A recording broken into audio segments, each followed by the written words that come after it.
becomes a better place. When we laid our Welcome to InSightOut TV. My name is Cheryl Douglas, and joining us today is Chief David Stans with Song Hughes.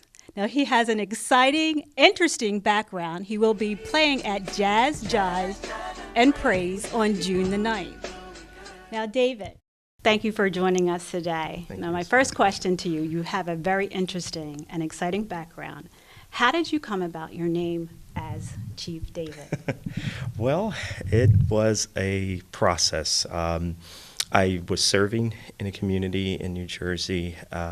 First of all, I started off as a tribal member, and it was told that I would be the next chief of that particular tribal community, and so I was chosen to be chief of that tribe.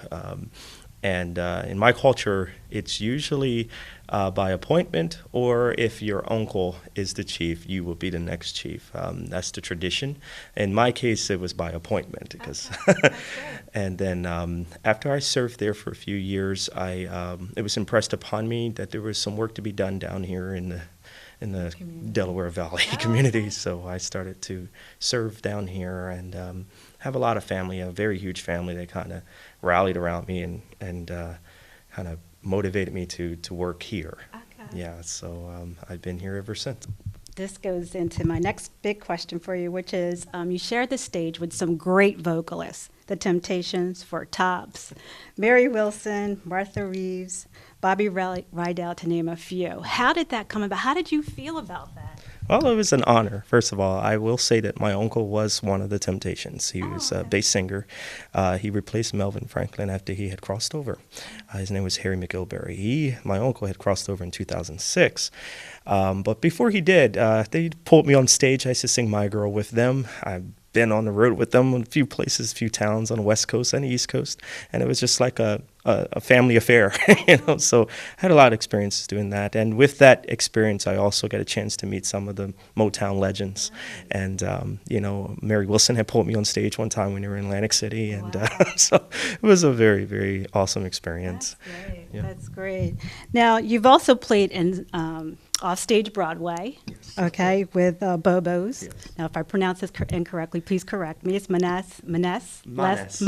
yes. La Serrata, and Yes. Tashi and Hopscotch, Frogs, Dogs, and Bobby Brown. Freedom Theater. Yes. And how did that come about? Oh, well, actually the reverse, to begin with Freedom Theater is where I got my foundation in acting. And I was very honored to work with some very talented young people and instructors as well. I actually ran into one of my former classmates' father today, Mr. Warren Merrick, and we really had a great time doing that production. And in addition to that, it led me to a company called AMTF, American Music Theater Festival, which eventually renamed itself as the Prince Theater. And they were at Broad and right off of Broad and Chestnut. So doing that led me to tours. I was one of the founding members in the Rainbow Company, which became a very popular company in Philadelphia. And Bobo's was a main stage production we did, and it did go on tour. We toured to different schools and different areas in the Delaware Valley. And then I came back and did Manes with Cherry Jones, who's a Broadway legend. And we did Lysistrata together. Okay.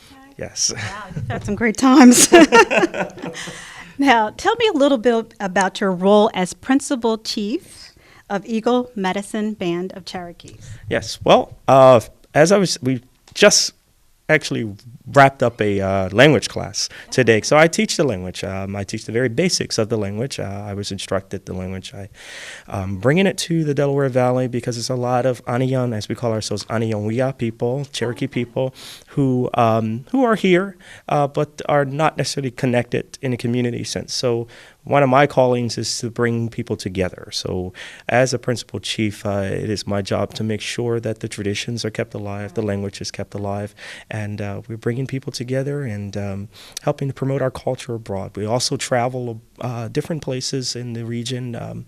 We done presentations for some of the directors for the Homeland Security in Washington D.C., the people that guard the president, and we do different presentations, colleges, universities, and we will be in the National Memorial Day Parade in Washington D.C. that's coming up. Thank you, and we'll be here in Philadelphia, July 4th. We'll be in the parade as well. That's So, exciting. yes.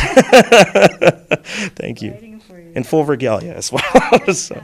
Now the community is small community of that? Yeah, it's a lot of onesies and twosies, it's true, in this area, but they're here, and then there's a lot of people who have Native ancestry but might identify themselves as something else, a lot of Latinos who have Native ancestry as well, and African Americans who have Native ancestry, and so as well. So.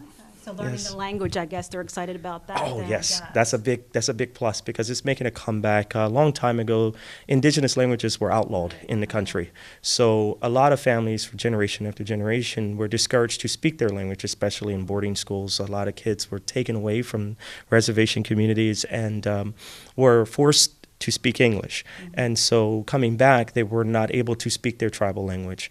And but now the elders are, they're seeing the concern of the continuity of the language. And so we're bringing it back. I've been blessed to have some very supportive elders to pour into my life. So I've been passing on the knowledge to whoever's interested. All right, now you have a new CD, okay, and it's 2012 going all the way, all right. Now, on this new CD, is this something that we will hear on June the 9th? Yes, you will. You will hear some songs from that particular project and some popular songs as well. But these songs that I wrote, they were from a very special place of my culture. I kind of mix it up with some cultural type of songs, flute songs and vocals and, Well, we thank you for the interview and for your time. Wado, thank you. To you too. Well, we look forward to seeing and hearing Chief David on June the 9th at Jazz, Jive, and Praise. Thank you, everyone, for joining us, and please look forward for more interviews to come. And remember, the world becomes a better place when we let our insight out. I'm ready. I'm ready.